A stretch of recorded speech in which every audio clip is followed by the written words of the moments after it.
Hello, everybody. Can you hear me well? Yeah? How are you doing?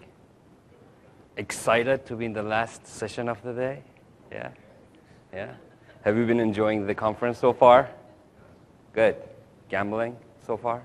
Making money, losing money? Surplus? Negative? Right? Okay. Well, I hope all of you leave Vegas with a surplus if you're gambling. Anyways, welcome to this session. It's 5 p.m., so I guess we can get it started. Today we're going to talk about workflow design and managing work requests using Project and SharePoint Designer. I'm Kia Amiri. I'm a program manager in the Microsoft project team. And along with Sam Chung, who is also a program manager at Microsoft, we're going to be presenting this session to you today. Just a little bit about myself. So I'm a program manager at the project team. I worked in a number of different areas. I worked in the project web app and project server, as well as project client, and also the connection between SharePoint task list and project client. Sam, would you want to introduce yourself? Sure. So my name is Sam Chung. I'm a program manager for the SharePoint Designer team. I've been here at Microsoft for about 6 years now. Inside of SharePoint Designer, I worked on the brand new designer experience, worked on the brand new approval task actions, and also worked on the integration between SharePoint Designer and project workflows.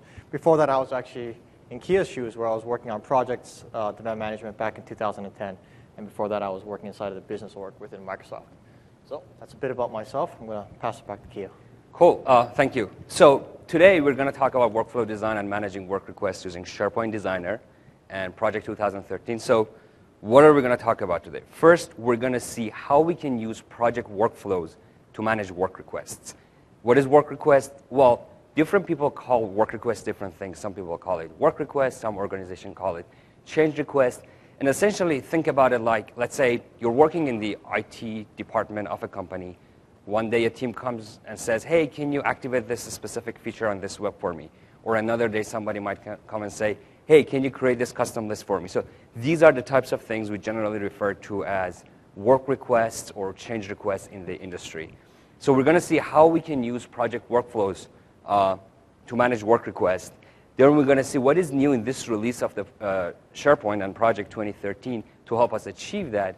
And finally, we're going to spend most of the time today seeing this in action in real online tenants. Hopefully, internet works, so it's not going to cause us issues. Anyways, but before doing that, let's just step back for a second and think about the big business challenges that we've heard from our customers, project customers and SharePoint customers, over the past few years. Well, we know that our customers want to be able to access their data from anywhere, from any devices, browsers, and such. We know that we want to be able to achieve the things we want to achieve with as little upfront infrastructure cost as possible.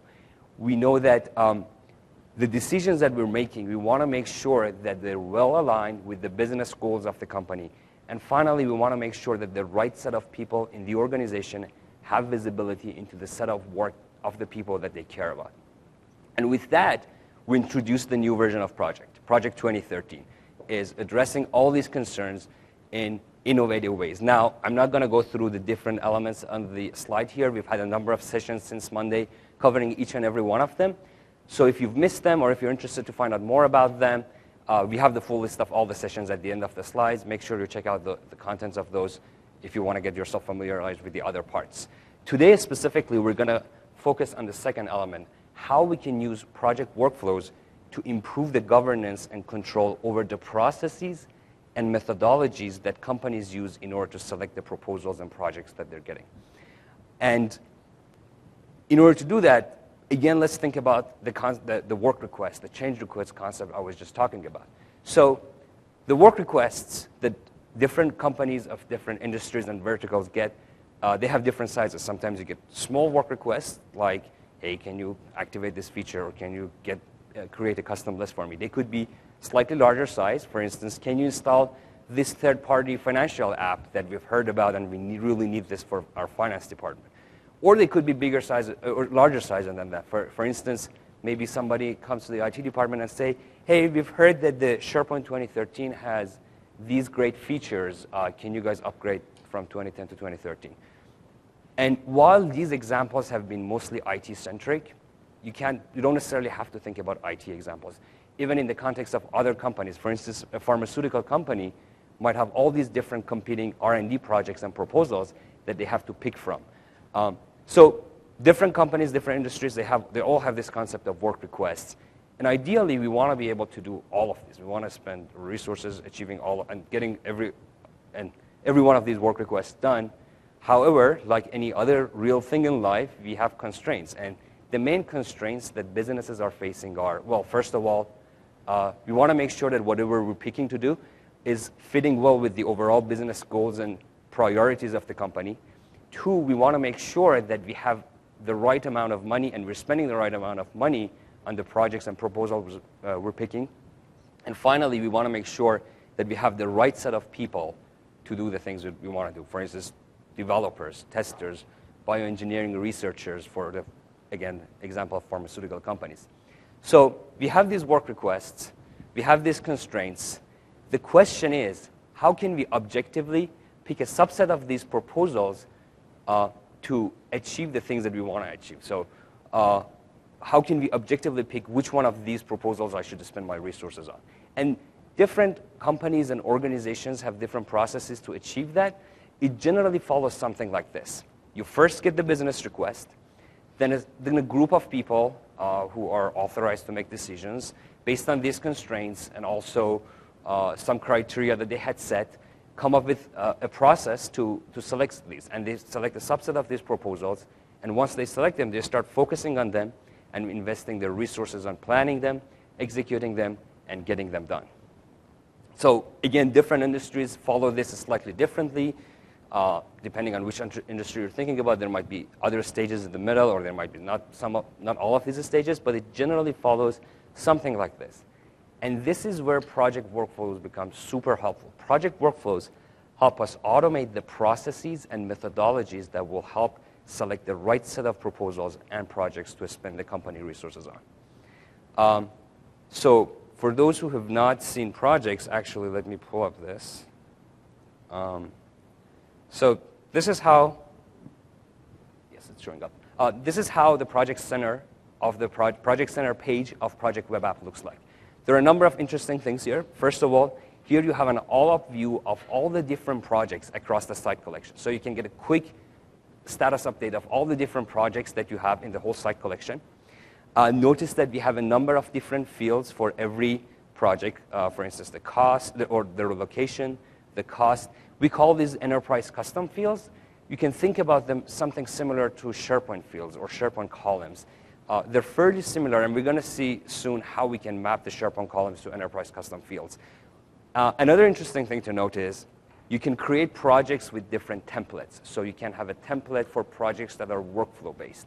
You can have a template for projects that are not workflow-based, that are just a bunch of tasks that you want to assign to your team.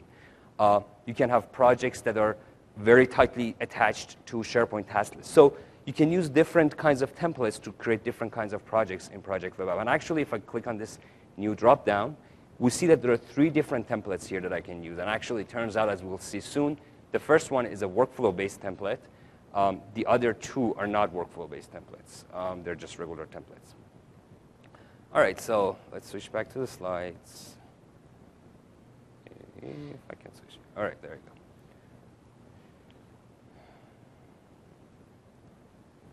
All right, so we say that we're going to use project workflows to automate the processes in the company. Now the question is, what is new in this new release of Project and SharePoint that is helping us get that done even easier? The first thing that we did this release, and our customers have been asking that, so we listened, you can now create and edit project workflows in SharePoint Designer. Up until the 2010 release of Project, you could only create project workflows in Visual Studio. But now, yeah, I see. Yeah. Thank you. Now, in the new release, you can create and edit workflows, project workflows, in SharePoint Designer. And we not only did that, we made sure that there is a tight integration between project workflows and project data and SharePoint Designer. So now you can, within the context of SharePoint Designer, you get a very tight integration. You have access to a lot of different project data, project stages, which will help you create projects more easily. Finally, and on a slightly different angle, we made it super easy to convert and import simple SharePoint list ideas into fully workflow-based projects in Project Web App. So for those set of users who are not necessarily comfortable with starting with Project Web App, they can start in the SharePoint list, they can create their ideas there, and with just one click in the list, they can convert this to a fully workflow-based project. And we're going to see all of this soon in demos. So I'm just giving a quick overview of what are the new things here. And with that, let's now look at the demo. Yeah. Let's see. All right. So let's think about the proposal or process example that I was just describing a few minutes ago, that you have the proposal, and then you review it, and you select it. Let's think about a fictitious company. And let's say this is the process that they've come up with in order to select their processes. They first say, well, anybody who has any ideas, they can enter those ideas in a simple SharePoint list. Then somebody who is higher up in the management chain will go through this list regularly, every week, every few days, and select a subset of them and import them over to Project Web App. And it starts entering more data in that.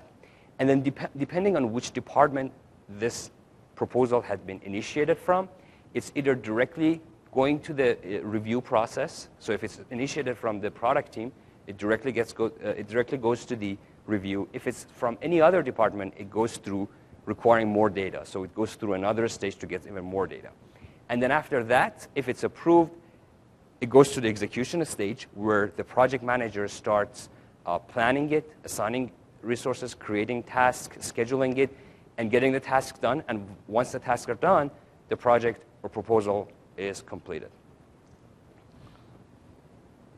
So actually, let me go back on this one.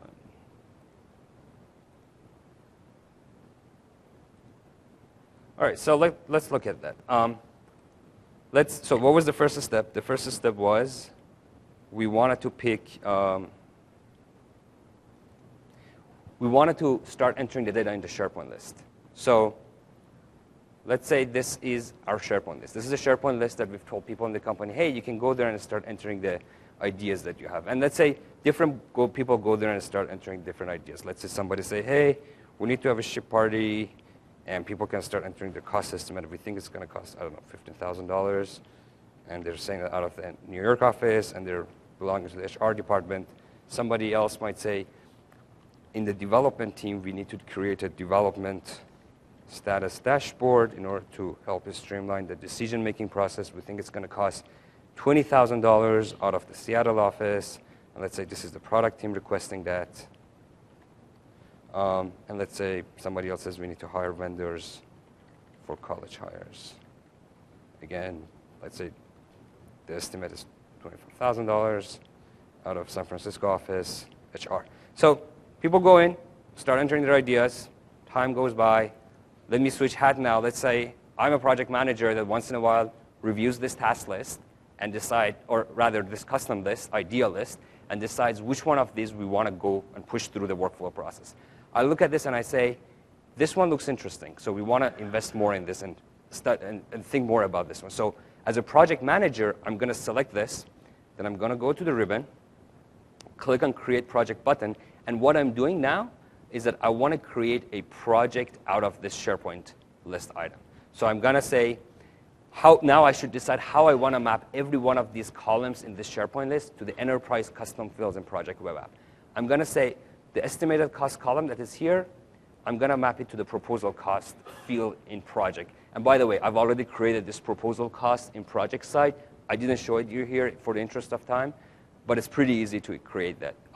So I'm going to say I'm mapping estimated cost to proposal cost. I had created a location custom field, so I'm going to map the location SharePoint field to the proposal location here. Then I'm going to choose, and actually department, I'm going to map that one to proposal department. And then I have to decide what template I want to use for creating this, what project template I want to use. Remember I said when you're working in Project Web App, you can create projects with different templates. Here you can choose what template. And I know that the workflow that I'm interested in, that I just showed its flowchart, is this one. So I'm going to pick this template, and I'm going to hit create projects. And this is going to tell me just after just less than 2 seconds, it's going to tell me this project was created successfully. I hit close. I go over to Project Center, hit refresh. Which one did I create? Okay, yeah. So there you go. Create development status dashboard. It was created successfully in Project Web App. And not only that, the fields that I wanted to map and copy, like the location, like the cost, they were also copied correctly and successfully. Is there any question so far? Yes?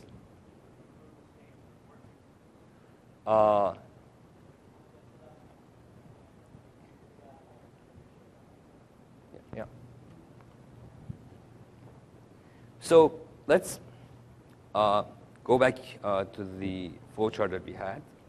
So we did this the first step. Now we want to start entering data in the initial proposal stage. And for that, I'm going to drill. So here's a project page. I'm going to click on this project so that I can drill into this project and start entering data in this. So this is the project. Now, a number of things to note here is that, first of all, we have a visualization web part that shows us what is the current stage and the next stages. Now, it doesn't show much here because it's in the first stages. As we progress through the workflow, you will see it gets there's going to be more data in it.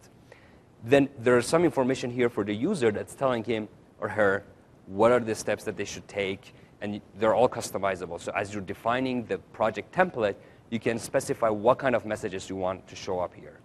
Further down in the page, I can get a view of all the different stages and what is done and not done in every one of these stages. Anyways, so this is where I wanted to enter my data. So in the left navigation, I start clicking on every one of the web parts or project detail pages and start verifying the data as a project manager and also correcting them and entering more data. So I look at this, the proposal, I don't really think it's going to cost $20,000. We've done similar things. My estimate is that it's going to be $15,000. I can update it later. Location is correct. The product, okay, it's from product team. And we need this to provide the upper management with the development project status. Plus, it streamlines the decision making. So I entered all this data. I can save this and continue entering more data. And remember, we said that one of the constraints that a lot of companies face and a lot of our customers face is that they want to make sure that whatever decision they're making is aligning with their business goals and business drivers. So let's say this company or organization, they've decided that for the next few months, the most two important business drivers are, I think it didn't save successfully. Okay.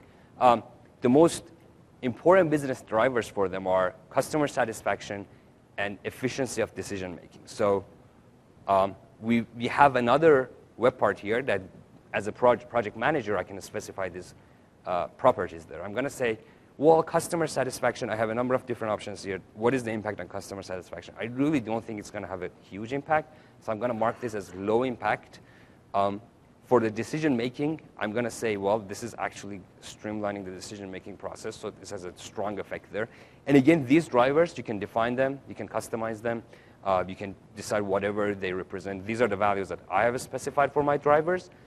Another organization might use different wordings, different descriptions, different number of drivers. So anyways, I entered all this data. Now I'm done with this stage. What I should do is I just submit it. I hit submit, and it's telling me that, are you sure you want to submit? You're going to move to the next stage. I'm going to say, yes, I'm sure.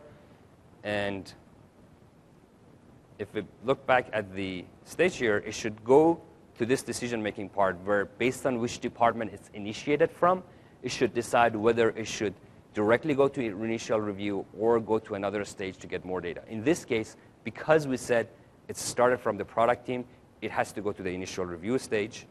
So, and if I actually, it does say that it went to initial review. So see, it says the current workflow stage in initial review, and it tells me that I don't have to do anything. The project is submitted to somebody who is higher up in the organization, and they're going to review it and approve it. Now, let's switch hat again. And let's say now I'm a portfolio manager or program manager that has the authority to make these decisions. I'm checking my emails, and I'm seeing, boom, there's an email that tells me, hey, you have a new task. Please review this project, create development and status dashboard. I click on it. It opens the task, the workflow task that was created for me to review this. So, and this is, just to get a context, this is a task list on the same project web app web. So this task list is created there and assigned to me. And it's telling me there's a new proposal there. So if I hadn't heard about this, now I can go to the same page that the project manager had been using, start reviewing the data here, and decide whether or not I want to approve it. Let's say I review it. I decided, yes, this is an interesting project proposal. We should spend the money on. The money seems reasonable, so yes, we'll do it. I hit edit, and I say approved. Now, what's happening in the backend side of the system is that, let me show all tasks. So it shows me that the task was marked as complete, approved. So what's happening in the backend is that workflow is, again, looking at this part, it says we approved it, so it has to go to the execution stage. So if I go back to the workflow in Project Web App and refresh the page,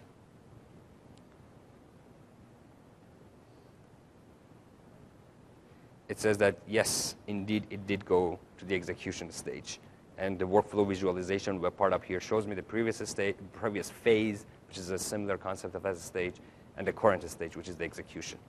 Now, it also tells me what I should be doing here. So this text, as I said, it can be customized, telling me, go start planning your project. So now I know it was approved, I can start planning my project. I'm going to go through the data here again. I'm going to see, yeah, this all makes sense, this all is good.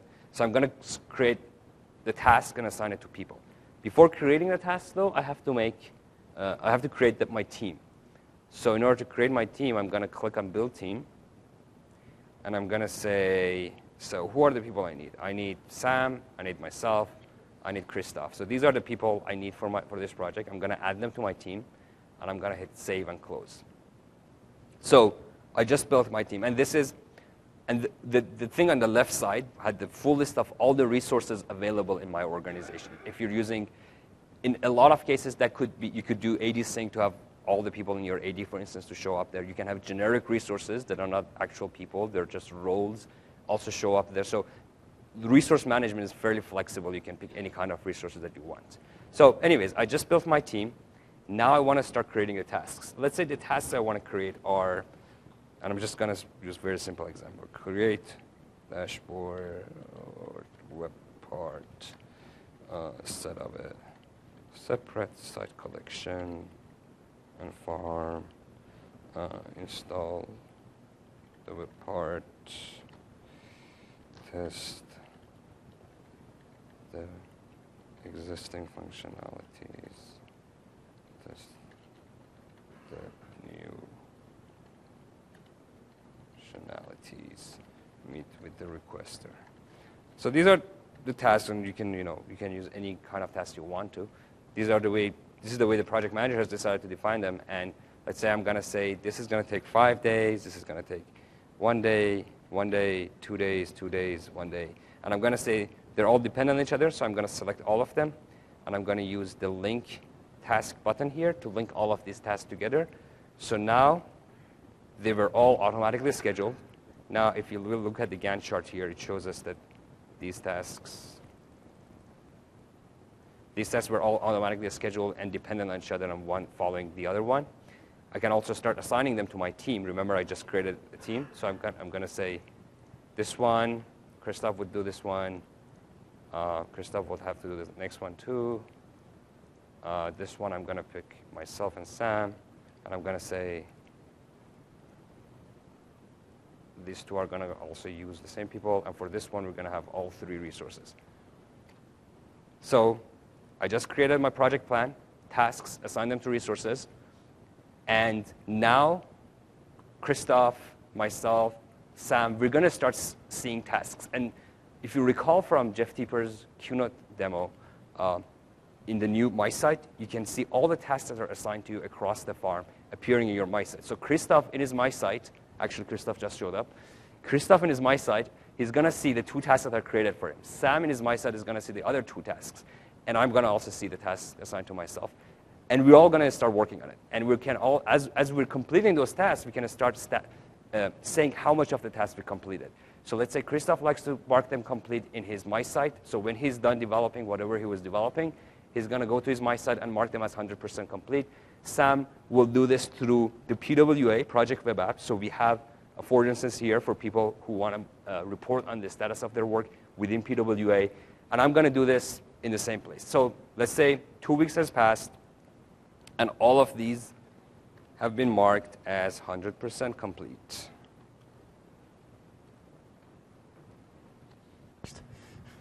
So, and now as I as a project manager, I go in, I publish this project, and because I know it's now complete, I can now submit this project, and because I know this stage, which was the execution stage, is complete. So I'm going to submit it, and again, it's going to tell me, are you sure you want to submit? I'm saying yes, I'm submitting.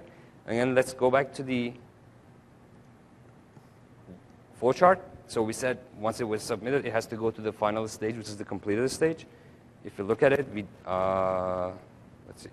Yes, so it does say it went to the completed stage. Here's the completed stage. And if I go further down, it does say it was completed successfully. So now it was completed. So the process finished, and it finished the stages successfully, and it was fully submitted, and everything is happy now. Portfolio managers, project managers, everybody who has access to this can go and see the status of this. Now, this was a fairly simple workflow process that we showed. You can have even more complex versions of this. So if you're interested in portfolio management or resource selection through portfolio management, you can make that also one of the stages in your workflow. And there are a lot of different things that you can do. Again, we just showed a very simple example. Another thing I should point out is that this is all running on Project Online. This is a tenant that we created in our Asia Pacific data center. And so it's all online in real time. And it was pretty fast and quick. So with that, I'm going to give this to Sam, who is going to show you how you can actually build this workflow that we just showed you using SharePoint Designer. Great. Thank you, Keel. All right. Before I start, just quick question. How many of you in here are actual developers? Have developed? Good, so there's a fair amount of technical people here. In that case, I'm going to go a little bit deep into what's going on in the back end.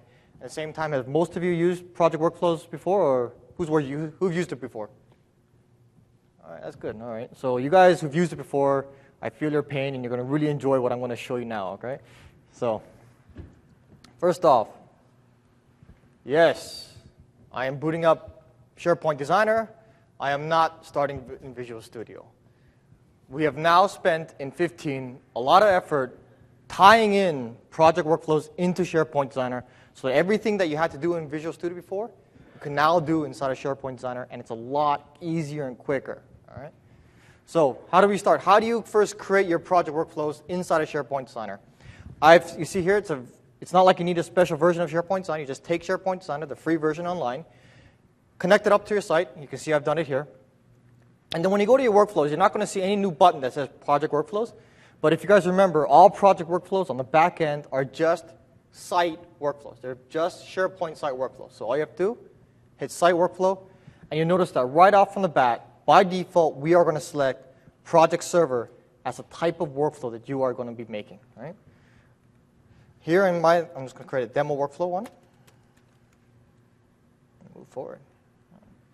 Now, once this happens, for those of you who have seen my other sessions, you'll remember that once SharePoint Designer boots up, normally you see a single stage as your first stage inside of your workflow. In our case, we put no stages.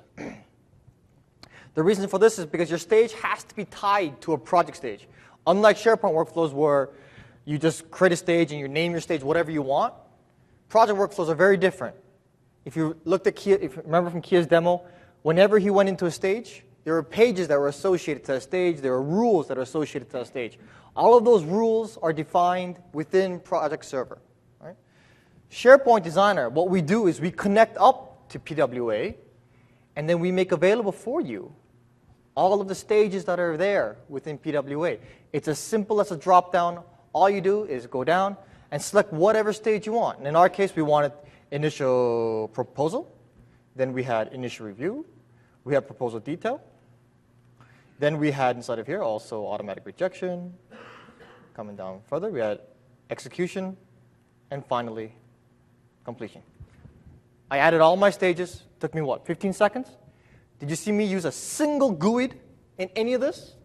For those of you who've used 14 workflows, you remember how you had to go back and forth, add all these stupid GUIDs and whatnot, right? No. There's no GUIDs at all when you're creating project workflows in SharePoint Designer. However, it does not mean that we are referencing these stages by a name. On the back end, we're still using GUID, but we're doing the hard work for you, where we're hooking all the GUIDs up. So if you go back into PWA and change your stage name or change some stage property, that's okay. Your workflow won't crash. When you bring up SharePoint Designer again, we'll update the name. Everything is fine, right? We reference it via GUIDs, but in the UI, all you need to know is the name of the stage. Now let's go ahead and take a look at actually how I would do what Kia did over when he did his runtime experience. The first thing I need to do is set the stage status. So right here, set project stage status. Before I get into it, where did this guy come from, right? If you're creating a SharePoint workflow, a list workflow, or a site workflow, you'll never see this action. This action is only showing up when you have a project workflow, when you're creating a project workflow. We in SharePoint Designer have made it so we dynamically filter and create which actions are appropriate for your site, right? This way you guys don't have to worry about making sure that, hey, what actions are available here and now? It doesn't have to matter. All of the actions that you can use are available right here from the get-go.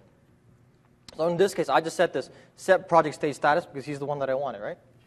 Now, the one after, let me finish setting him here. So, quick thing.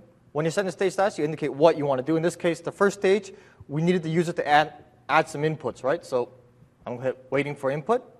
And over here, I'm going to do fill in the required info.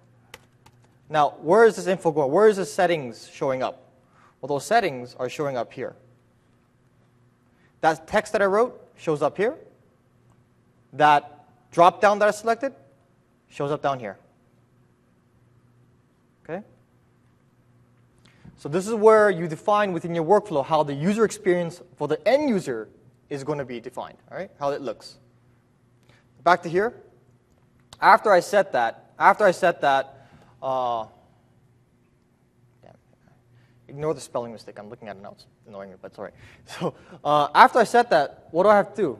If this was it for my first stage, the workflow would just execute, hit that, set the status, and then move forward, and it would go on to the next stage. We don't want that, right? We want the workflow to wait and pause at this stage. So how do we make a pause? We go back to our actions, and we select the wait for project event.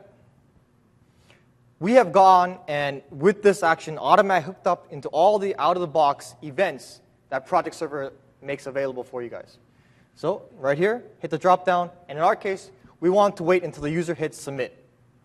So that's all I got. I need to hit, and now the workflow will go here, wait, go to sleep, and wait until the user hits that submit button.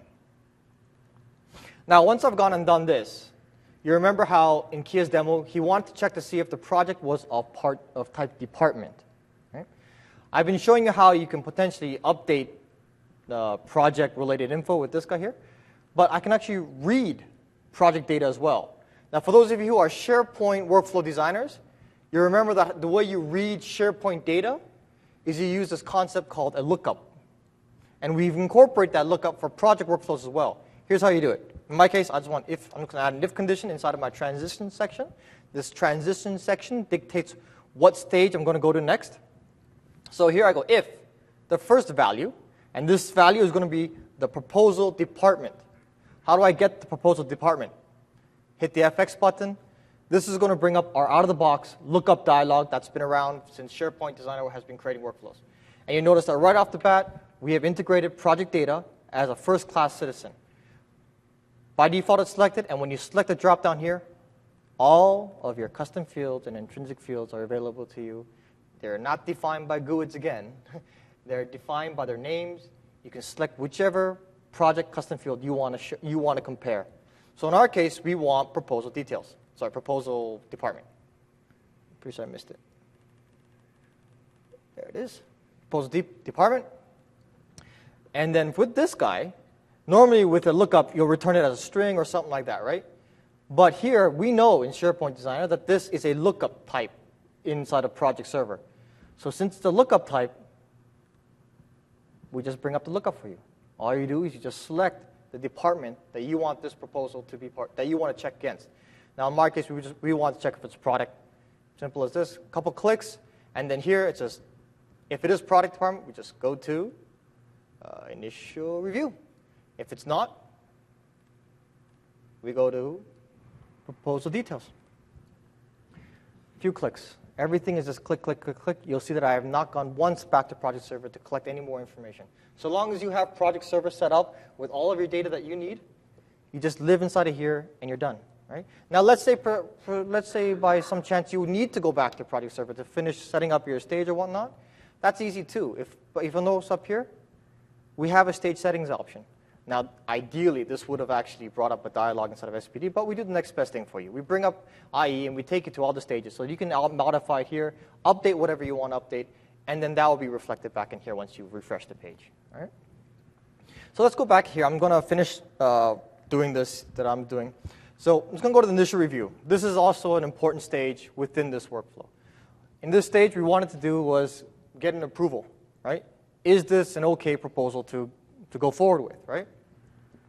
So what would I do? I don't need to use, we didn't need to create a brand new approval process for project, because basically your approval processes are the same whether you're creating a SharePoint workflow or whether you're using a project workflow. So for us, all we do is we just use the brand new approval or task actions that are available to you right from the get-go. You have two, assign a task and start a task action. Start a task process. Assign a task will just assign a single task to a single user or group. But in any case, even if you assign it to a group, it just creates one task. Start a task process will allow you to assign multiple tasks to either multiple users or users within a group. So within our example, we're going to go ahead and create he wanted to assign it to all the portfolio managers. So I'm going to do start a task process. Those of you who saw my session yesterday would have seen a lot of detail on how this action looks like. So I'm not going to spend a lot of time on it. I'm just going to go inside of it. You'll see how I'll quickly set it up for you. And here's the next main thing. I need to select project users, right? Well, here's the great thing about 2013. Project users are SharePoint users, right? We didn't even have to do special hookups in this case. All of your project users are defined right here, and I can go ahead and use whichever user I want to use, because all your users and groups are defined right inside of here. So if I go and find portfolio managers, add them in there, right off the bat, now my action will go ahead and assign out tasks to everyone within the portfolio managers, as long as I select down here, to assign a task to each member within the group. Very easy. I was going to say, review this project. And again, a great thing here that I can do is, if I want to actually add project data to whatever task or email that I'm doing, it's great because remember that lookup integration? That lookup integration is everywhere within SharePoint Designer. So I can customize any string that I want. In my case right now, I'm customizing that task title. So all I have to do is review this project, and then I can just add this lookup, project data, oops, and hit project name. Where's name? Sorry, I'm being stupid. There we go. Project name returns it as a string, and it's simple as a couple clicks, right? I can customize my emails. I can customize all of my UI dynamically within SharePoint Designer. It's a lot quicker and a lot easier than what it was before. Okay? And remember, we didn't reinvent the wheel inside of SharePoint Designer. It's taking the user experience that you guys have already known, for those of you who've developed on this, taking that user experience and extending it into the project world. I can do whatever I want here. So I'm not going to spend more time on this one. The only thing I'm going to change here is the fact that I want first response, because that's the one he did. Did you use 80? Yeah, well, that 80 question is not specific to this one. But in any case, our site is not linked to 80, actually. It's not. This one is not. But you can if you want to. Remember, your SharePoint site, project is just a SharePoint site, right? So if you take your project server and you sync it to your AD, that's up to you. You can do that. And then they'll all show up here, too. Yep. So all SPD is doing is just looking at the users and groups within SharePoint, right? If in SharePoint you've sunk it to AD, then it'll show everyone in there. If you haven't sunk it to AD, then it won't show everyone inside of your AD, right? It's just what's defined inside of your SharePoint site. Okay. I've been going a bit fast, so I might not have given people time to ask questions. Are there, from what you've seen so far, any questions on this? Yeah, over there. Good. Scream it out. When you selected the SharePoint for the portfolio managers, Yep. you changed the project server security from SharePoint security to project server security. Yep. How does that impact the participant selector? So we'll still show you the groups that are available within there. Yeah. Yep. Yep. All right. This guy was like half a second faster. Sorry. The pull downs for lookups, is it available so that you can pull down or grab information from SharePoint lists that are also in the project site?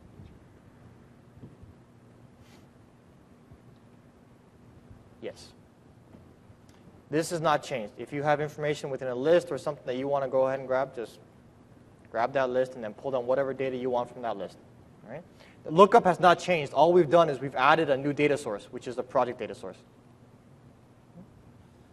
And then one question. And then last one, then I'm going to move on, then we can take some more afterwards, okay? Quick. Okay.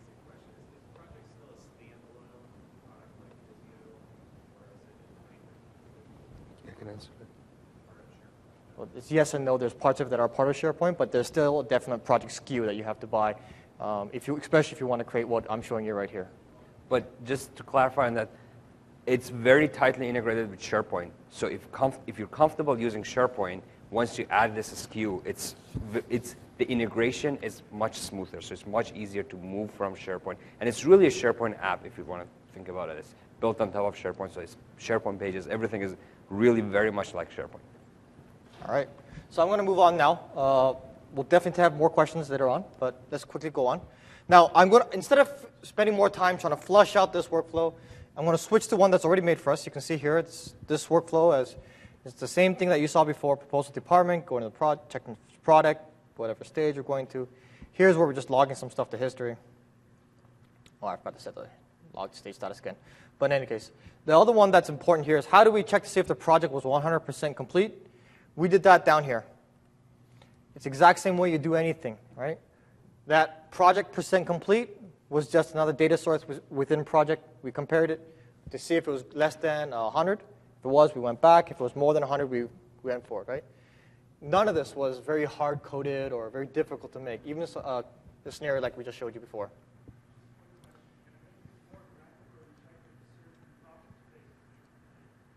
Like if, let's say you have your tasks rolled up, if you want a certain rolled up task to see if that one is set to complete?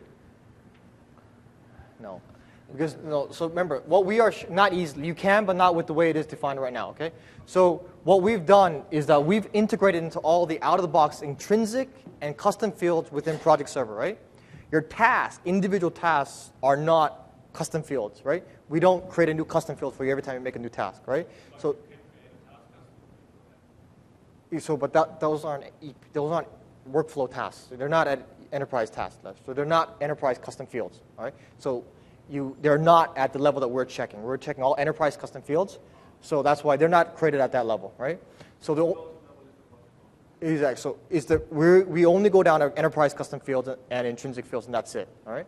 So you can, however, using web services and whatnot, try and drill into your project and get specific tasks, and then get more information that way, all right? The API is available, and it's there. It's just that out of the box, we haven't gotten to that granularity just yet. Okay, so here's basic experiences you've seen within the Text Space Designer. I'm going to flip out of here now. I'm going to switch to a different view. For those of you who've seen my other demos, you'll be aware of what I'm about to do. I'm going to go ahead and hit Views, and I'm going to bring it out into our brand new Visual Designer. Here, you're going to see your entire workflow defined for you with a nice Visio canvas. And now I can see exactly at a high level, or even at a granular level, whichever level I want to see it at, I can see what my workflow is doing. At the same time, I can continue to edit my workflow the same way as I would before. All of my actions are available here. This was mentioned in my other session as well, but this here, list of all my actions available to me, is dynamic. we will dynamically generate that list of actions depending on the type of workflow that you are creating.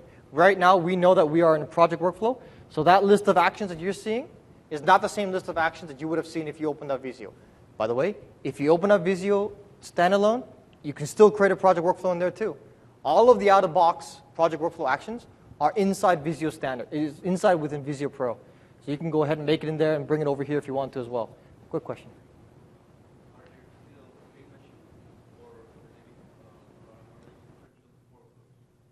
So all workflows from SharePoint Designer in 2013 are stage-based.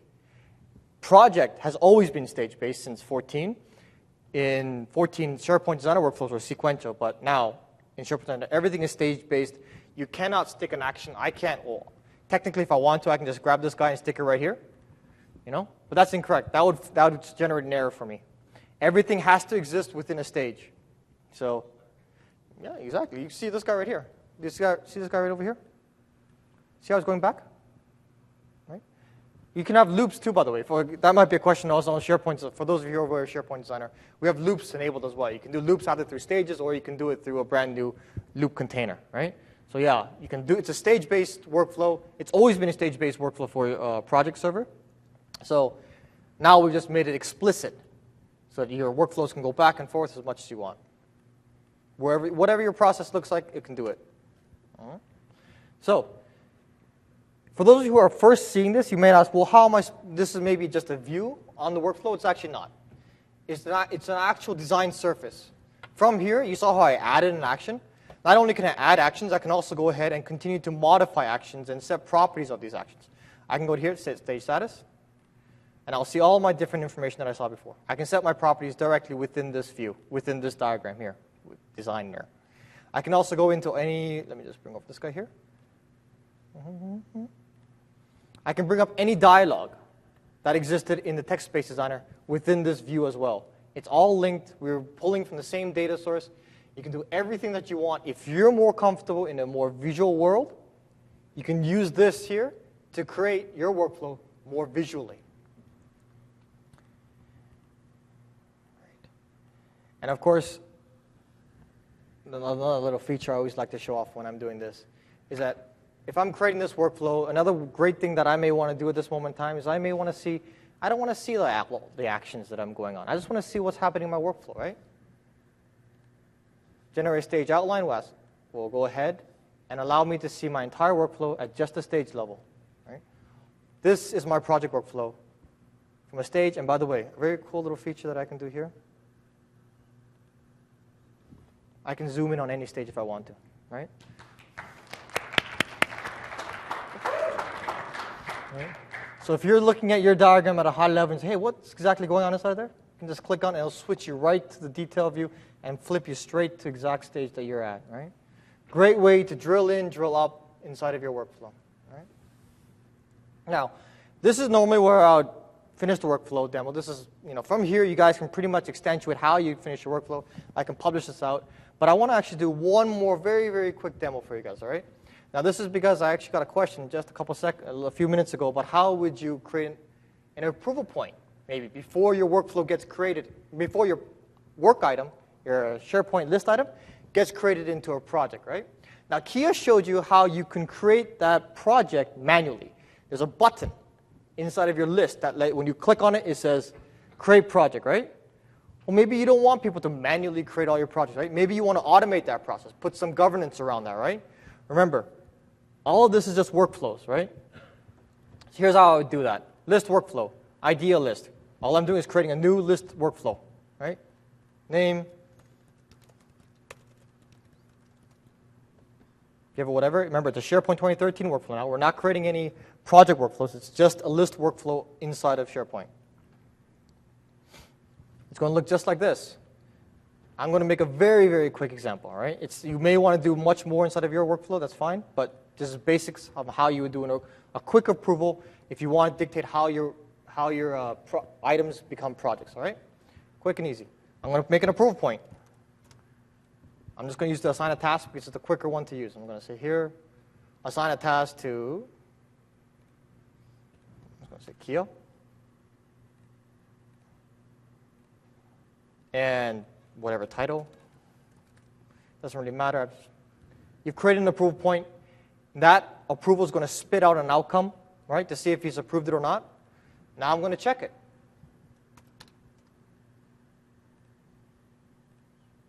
Very easy to check to see if that was approved. I just click the variables, outcome, and was it approved? Right? If it's approved, I'm going to go to these stages really quick. Stage 2. If it's not, go to stage 3. And inside of stage 2 is what I'm going to show you how you create your project. Very simple. You can go to your actions. You'll see how right here, even though we're not creating a project workflow, you'll notice that there's still one project action available to you. And this project action is called the create project from current item. This action is available to you if you are creating any workflow within a site collection that has PWA enabled. Remember, project server is just a service that you do in your site collection. If you turn that service on, anywhere within your site collection, you can create workflow that will throw an item, that will take an item and throw it onto project server for you. And it's very simple. All you got to do is add in this action, select whatever EPT that you want this project to be based off, in this case, proposal tracking, and you're done. Okay? I could have actually put this all inside of one stage, but the reason I'm putting in 3 stages is because, remember, when your workflows are actually running, the workflow status will actually show the stage name. So you may want to have nicer stage names in stage 1, stage 2, stage 3, like rejected, project created, stuff like that, right? So it's always better to create stages within your workflow. But here, I'm basically done. Right? Your workflow from here, great. Thank you. Right? Quick and easy now to link your SharePoint site and project server, right? It's all in the same tool. You flow between the 2 different experiences very easily. Oh, why are you asking me such difficult questions? You know when I can only say, of course we have copy-paste. Why would we not have copy-paste? You know? It's like, that's been around since we just enabled that in 2013. So all of the features, if you saw my other demo and sessions, all the other features that we've enabled within SharePoint Design 2013, that's available to you inside our project workflows as well. All right? Yes?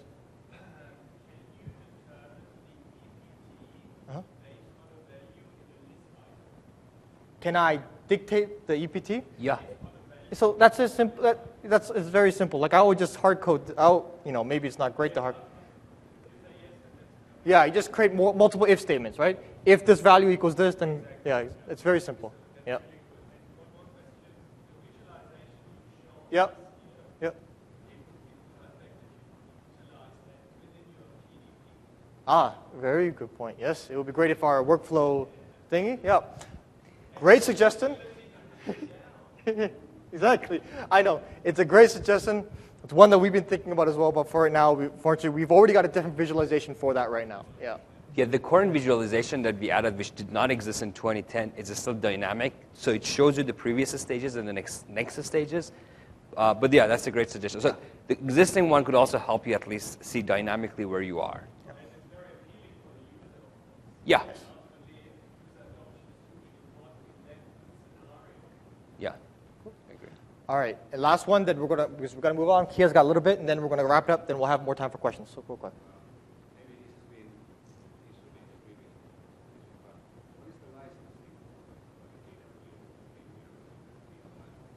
So we got a guy over there who's going to help you out. So instead of asking us, we'll come over there and he'll help you out, okay? All right, so let's move on real quick, and then we'll have more time to wrap up. Yeah, but Christoph will be here. We'll talk about it at the end of the session.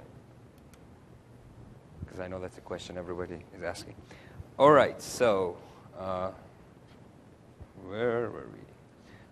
By the way, did you like the demos? Were they quick? Nice. Again, I want to emphasize that this is all Project Online. It's not our US tenant. It's not European. It's actually Asia Pacific. So it's all quick, fast, and it's working well. So we did a lot of work this release, all the teams actually across SharePoint, to make sure that our product is super fast and performant. And as you can see this, both in SharePoint Designer and also in the web demo that I did earlier, it was fairly quick and good. Anyway, so we're almost done. So what did we show today? Well, first, we showed that you can manage your work requests, regardless of how complex it is, in your organization using workflows and using project workflows. Then we showed that you can create these workflows, these project workflows, using SharePoint Designer, and you can edit them in SharePoint Designer in the text view, in the visual mode, in all different modes, depending on how you and the people who are creating the workflows are more comfortable with. Finally, we showed that it's super easy to convert a simple SharePoint list item into a fully workflow-based project inside Project Web App. Now, again, we used very simple examples. If you want to see more about this, we have a number of blog posts on MSD and TechNet articles, so make sure you check out these. We're also having more white papers coming out in the next few months, so if you're interested in, make sure you just check our blogs to find the white papers that we're going to publish soon in the next few months. Remember I said we had a number of sessions on different aspects of project and the new release of project since Monday. These are all those sessions, so if you've missed anything, if you're interested, make sure you check out the content of those, the videos and the slides. They're all available or will be available soon. And finally, what's next? Well, if you like what you saw, go sign up for Project Online Tenant while it's free. Try it out. Open SharePoint Designer. Create workflows in it. Publish it. And tell other people. Tell your friends, the customers, the partners, the people who are also interested about this. Write a blog post. If you're using social media, use Twitter, Facebook. Just spread the love. And on that note, I'd like to open the floor to questions. Thank you. Good job.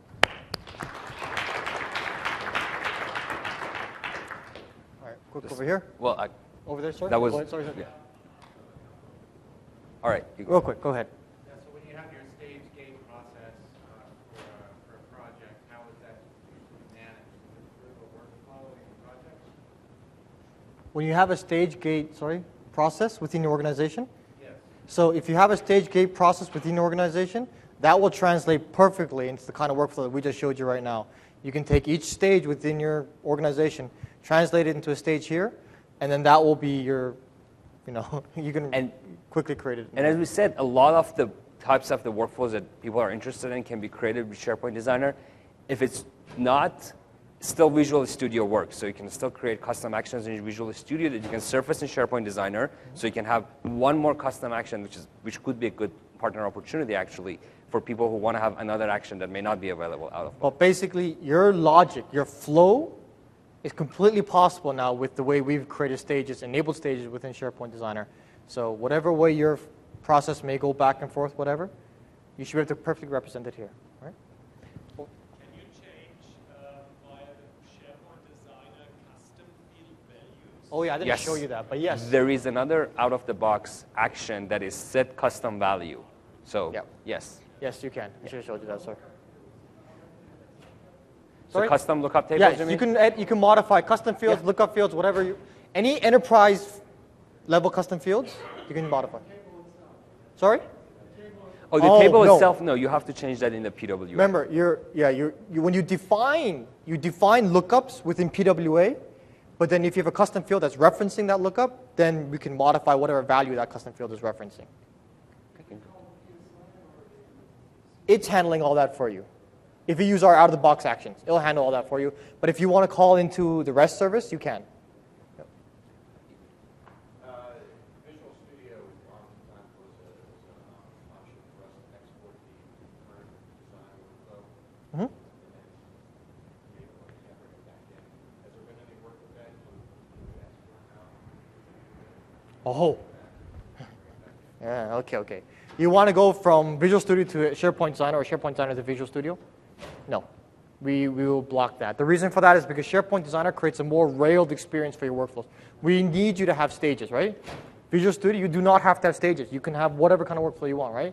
So SharePoint Designer cannot accept Visual Studio workflows because they may break all of our rules within us, right? So that's why we block Visual Studio workflows from opening inside of here. Yep. Can I create a project workflow that will check if a document for a specific project exists and only move on if the project is there or if the document is there? So just remember, project workflows are just site workflows. They're just SharePoint site workflows that have addition hookups, right? So you can use the existing actions and whatnot to call into your list, check for, yes, in the short form, yes, because you can do a lookup into the list to look for a particular document, and then if it fails, then you just move on. If it doesn't, you can go on, whatever. So in any case, yes, you can, but it's because it's just a SharePoint workflow. All right, remember that. Over there, real quick. No. Sorry. In this right here, out of the box, no. If you create your own custom action or if you call into web, we have a call web service action, which you can take advantage of, and that you can use to call into SharePoint API and then do it another way, okay? Remember, workflows run under the authorization of the current user, of the request, of the initiator.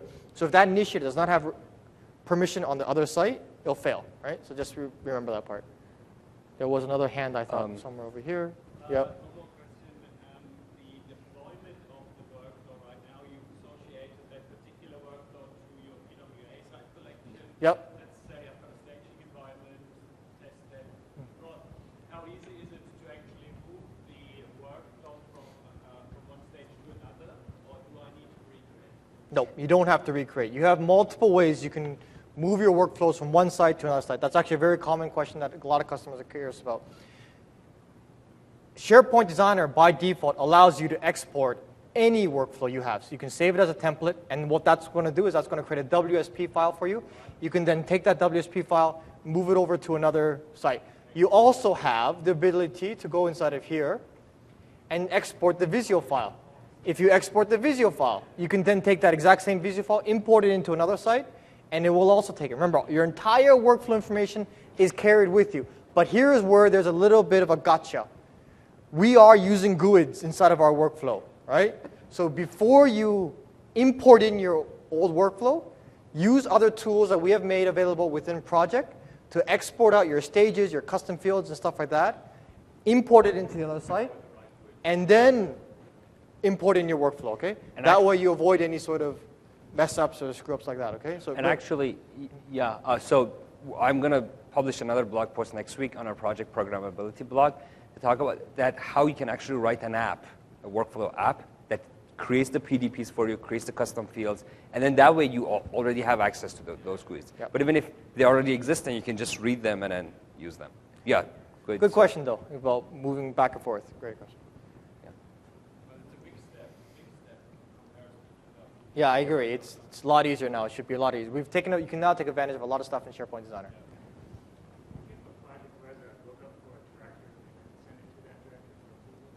So you want to look up like user A's manager up that way?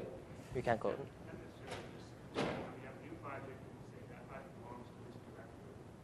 Well, so you have a project owner.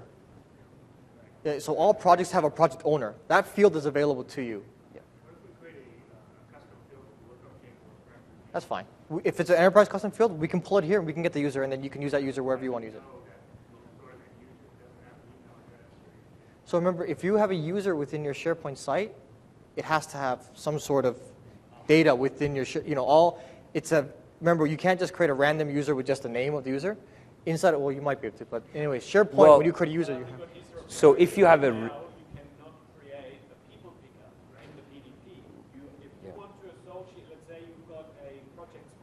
Oh, I see. And that project sponsor right now, the PDP can only live within a custom field and a lookup table. So right now what you need to do is you need to use the description with the domain and the username, and need to complicate it. But if you have a resource custom field, I'll use a resource, and that resource custom field and that particular resource is also a SharePoint user, they're linked together now.